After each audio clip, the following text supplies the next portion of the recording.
Hair ট্রান্সপ্লান্টের আগের দিন থেকে হেয়ার ট্রান্সপ্লান্টের দিন পর্যন্ত প্রস্তুতি। আপনি যদি ঢাকার বাইরের পেশেন্ট হয়ে থাকেন, যেহেতু আমাদের সেন্টার ঢাকাতে, আপনার আগের দিন ঢাকাতে চলে আসুন। এবং আমরা বলি যে আপনি যদি 3টা দিন হাতে সময় নিয়ে আসতে পারেন সবচেয়ে ভালো। আপনি এখানে এসে কোনো আত্মীয়স্বজনের বাসা হলে বাসায় থাকেন, রাতটা ভালোভাবে ঘুমিয়ে পরের দিন সরাসরি আমাদের সেন্টারে চলে আসুন। আমরা সাধারণত সকালে 9টার দিকে কাজ শুরু করি এবং আপনি সকালে লাইট ব্রেকফাস্ট করে আসবেন এবং আপনি সকালবেলা শ্যাম্পু করে ভালোভাবে মাথাটা ধুয়ে আসবেন।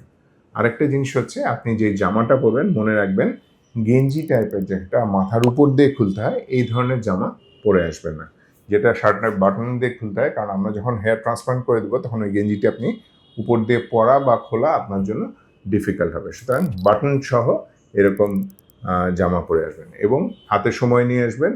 আপনি 7 থেকে 8 ঘন্টার মতো সময় নিয়ে আসবেন। এখানে আমরা প্রোভাইড করি, লাইট লাঞ্চ দিয়ে দেবো এবং আপনি পরবর্তীতে আমরা 48 ঘন্টা পরে, সেদিন হেয়ার ট্রান্সপ্লান্টের পরে আমরা ছুটি দিয়ে দেবো। 48 ঘন্টা পরে আমরা মাথাটা কীভাবে ধুতে হবে সেটা আমরা আপনাকে দেখিয়ে দেবো এবং তারপরে আপনি বাড়ি চলে যেতে পারবেন।